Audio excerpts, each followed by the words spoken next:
देविका पढ़ी लिखी और मॉडर्न लड़की है, लेकिन उसकी शादी ऐसे परिवार में हुई है जो गांव में रहता है। भले ही ये 21वीं सदी है, लेकिन देविका की ससुराल वालों की सोच वो तो 18वीं सदी से आगे बढ़ी ही नहीं। आइए जानते हैं क्या होगा जब शहर की पढ़ी लिखी और मॉडर्न लड़की फंस जाएगी संकीर्ण मानसिकता वाले माहौल में। सागर, ये तुम्हारे गांव में सबने इतने लंबे लंबे घूंघट क्यों कर रखे हैं? और ये सब मुझे इतना घूर घूर कर क्यों देख रहे हैं? अरे यार, तुम भी घूंघट कर लो ना, इसीलिए तो देख रहे हैं सब तुम्हें। कम ऑन सागर, मैं घूंघट नहीं कर सकती, तुम्हें पता है ना मैं कौन हूँ। लेकिन देविका, मेरे पिताजी, चाचा जी, बड़े भैया और जीजा जी ने तुम्हें बिना घूंघट के देख लिया ना तो बहुत गुस्सा होंगे और न जाने कौन कौन से फरमान सुनाएंगे। घर चलो, देखा जाएगा जो होगा। सागर देविका से कई बार कहता है कि वो घूंघट कर ले, लेकिन देविका सागर की नहीं सुनती और अपने ससुराल के दरवाजे पर पहुंच जाती है। जब देविका वहां पहुंचती है तो देखती है कि उसकी सास बिमला, चाची सास कम्मो और जेठानी सुजाता ने लंबा सा घूंघट कर रखा था, पर उनकी ननद वीना ने घूंघट नहीं किया हुआ था। लेकिन हाँ, उसने सर पर सलीकी के साथ दुपट्टा जरूर ओढ़ा हुआ था। सागर अपनी पत्नी को सबसे मिलवा रहा होता है, तभी सागर के पिता जोगिंदर बोलते हैं, सागर, तूने बहू को इस घर के तौर तरीके नहीं समझा। हमारे घर की औरतें बिना घूंघट के किसी पर आए मर्द के सामने नहीं आती और तू इसे ऐसे ही ले आया। पिताजी, मैं समझा दूंगा, वो नई नई शहर से आई है ना, इसलिए उसे पता नहीं है। सागर की बात सुनकर उसके चाचा जी महेंद्र बोलते हैं, ये बात तो तुझे गांव में कदम रखते ही अपनी बीवी को समझानी चाहिए थी। हमारा गांव में बहुत नाम है, तेरी बीवी ऐसे गांव भर में घूमेगी तो क्या इज्जत रह जाएगी हमारी। ये बोलकर जोगिंदर और महेंद्र वहां से चले जाते हैं। शाम को घर की सारी औरतें खाने की तैयारी करती है। खाना तैयार हो जाता है, लेकिन घर की कोई भी औरत खाना नहीं खाती। बहुत रात हो जाती है, तब देविका कहती है, सासू माँ, खाना बने हुए तो देर हो गई, रात भी बहुत हो गई है, हम लोग खाना क्यों नहीं खा रहे हैं? अरे बहू, ये क्या बोल रही हो? हमारे यहाँ घर की औरतें तब तक खाना नहीं खाती जब तक घर के मर्द खाना ना खा ले। लेकिन इतनी देर हो गई, आप सबको भूख नहीं लग रही क्या?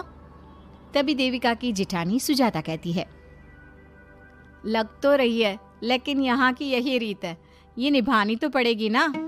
भाभी जी, ये रीत नहीं है, औरतों को प्रताड़ित करने का एक तरीका है।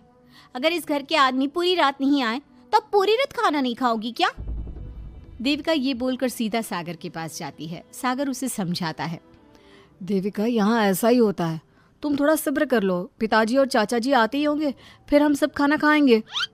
सागर देविका को समझा ही रहा था, तभी देविका की ननद वीना आकर कहती है, सागर, खाना खाने आ जाओ, पिताजी और चाचा जी आ गए हैं। चलो देविका, तुम्हारा इंतजार खत्म हुआ। सागर खाने के लिए बैठ जाता है। जब सब खाना खाने बैठते हैं तो देविका भी बैठ जाती है। सागर धीरे से उसे कहता है, अरे देविका, ये क्या कर रही हो? तुम इस तरह हमारे साथ खाना नहीं खा सकती। मगर क्यों सागर, मुझे भूख लगी है, सब लोग खा रहे हैं तो मैं क्यों नहीं खा सकती? ये हमारे घर का नियम है, पहले घर के आदमी खाते हैं और बाद में औरतें। लेकिन सागर, हमारे घर में तो ऐसा कोई नियम नहीं है। देविका और सागर में बहस छिड़ जाती है। तब सागर का बड़ा भाई कहता है, सागर, तेरी बीवी को एक बार में समझ में नहीं आता क्या कि इस घर की औरतें मर्दों के खाना खाने के बाद ही खाना खा सकती है? भैया, मैं देविका को यही समझा रहा था। मुझे तो लग रहा है कि इसके दिमाग में कोई बात ही नहीं बैठती एक बार में। भैया, मेरे दिमाग में बात तब बैठेगी ना जब आपकी बात कोई ढंग की होगी। अरे आखिर क्यों घर की औरतों को आप लोगों की बात खाना मिलेगा? हाँ, अब से पहले घर की किसी औरत ने घर की किसी मर्द से इस लहजे में बात नहीं की थी, इसलिए वो सब देविका की बात सुनकर हैरान रह गए। तभी सागर की जीजा और वीना के पति कल्याण जी कहते हैं, ये क्या है सागर, इस घर की दीवारों को औरतों की इतनी ऊंची आवाज सुनने की आदत नहीं है। अपनी बीवी को बोल जरा होश से काम ले और चुपचाप चली जाए। क्यों चली जाऊं मैं चुपचाप? इस घर की औरतें आपकी हर बात बर्दाश्त कर लेंगी, लेकिन मैं शहर की पढ़ी लिखी लड़की हूँ। आपके कोई भी फालतू के रीति रिवाज मैं नहीं बर्दाश्त करने वाली। इस तरह देविका ने सारे घर की औरतों के लिए मिसाल पैदा कर दी। जोगिंदर के घर में पहली बार किसी महिला ने विरोध का स्वर उठाया है। ये बात घर के किसी मर्द को बर्दाश्त नहीं हो रही है। तभी जोगिंदर कहता है, महेंद्र, मोहन, इस बेशर्म लड़की को कमरे में बंद कर दो और आज इसे कोई खाना नहीं देगा। अगर किसी ने इसे खाना दिया तो मैं उसे जिंदा नहीं छोड़ूंगा। महेंद्र और मोहन उसे कमरे में बंद कर देते हैं और उसे खाना भी नहीं देते। रात के 3 बज जाते हैं। भूख की वजह से देविका को नींद भी नहीं आती। तभी उसे कुछ महसूस होता है। ऐसा लग रहा है कोई दरवाज़ा खोल रहा है, लेकिन इतनी रात को कौन हो सकता है? कहीं सागर तो नहीं? देविका उम्मीद भरी नजरों से दरवाजे की तरफ देखती है, लेकिन दरवाजा खोलने वाला सागर नहीं बल्कि विमला और कम्मो है। माँ जी, चाची जी, आप दोनों? बहू, ये ले, हम तेरे लिए खाना लाए हैं, खा ले। और ये बात ना तो किसी को बताना मत कि हमने तुझे खाना दिया है, नहीं तो हमारे मर्द मार मार कर हमारा बुरा हाल कर देंगे।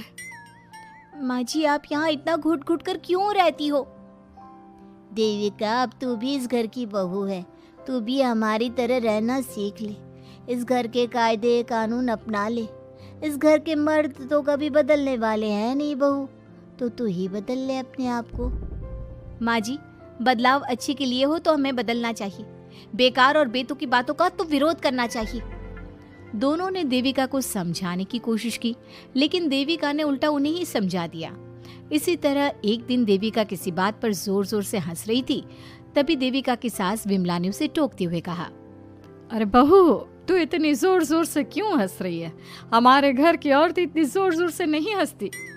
विमला अपनी बहू को समझा रही थी कि तभी महेंद्र बोलता है, अरे कम्मो, कौन है ये औरत जो बेशर्मों की तरह जोर जोर से हंस रही है? तभी कम्मो और देविका बाहर आ जाती हैं। जी जी जी, वो मैं हंस रही थी चाचा जी। अब आप लोग हंसने पर भी पाबंदी लगाओगे क्या? तुम जैसी बदतमीज लड़कियों से मैं बात नहीं करना चाहता, लेकिन कान खोलकर सुन लो, इस घर की औरतें इतना जोर जोर से नहीं हंसती। और हाँ, तुम्हें पहले ही बता चुके हैं कि इस घर की दीवारों को औरतों की तेज आवाज सुनने की आदत नहीं है। इस घर की दीवारों को आदमियों की ऊंची आवाज सुनने की आदत है, लेकिन औरतों की नहीं। चाचा जी, आपके घर की दीवारें तो बहुत दोगली है।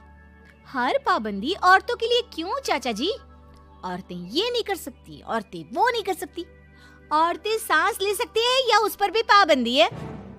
चुप हो जाना बहू, मत बोल और घूंघट कर ले। ये तेरे चाचा ससुर है, थोड़ा तो लिहाज कर।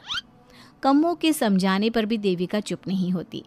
वो महेंद्र से ऐसे ऐसे सवाल पूछती है जिनका जवाब उसके पास होता ही नहीं। महेंद्र गुस्से से सागर को आवाज देता है। महेंद्र की आवाज सुनकर घर के सभी आदमी बाहर आ जाते हैं। जी जी चाचा जी, आपने बुलाया? अपनी मुंह जोर बीवी को यहाँ से ले जाने तो कुछ अनर्थ हो जाएगा। क्या हुआ चाचा जी? तेरी बीवी जिस तरह से मुझसे बात कर रही है, छोटे बड़े की तमीज नहीं है इसे। कम से कम 7 दिन तक ये कमरे से बाहर नहीं निकलनी चाहिए। अगर इसे मैंने कमरे से बाहर देख लिया तो किसी की खैर नहीं, समझे? पर मैंने कुछ गलत नहीं बोला। सागर, जो सच है मैंने वही कहा है।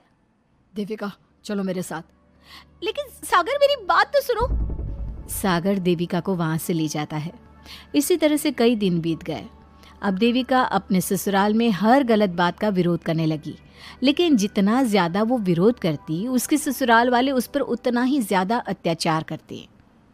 अब देखना यह है कि देविका अपने ससुराल वालों के अत्याचार को यूं ही सहती रहेगी। क्या उसके ससुराल में घूंघट में औरतों का दम इसी तरह घुटता रहेगा? अगर आप इन सवालों के जवाब जानना चाहते हैं ना, तो हमें कमेंट करके ज़रूर बताइएगा। और हमारी स्टोरी को लाइक, शेयर और चैनल को सब्सक्राइब करना ना भूलें।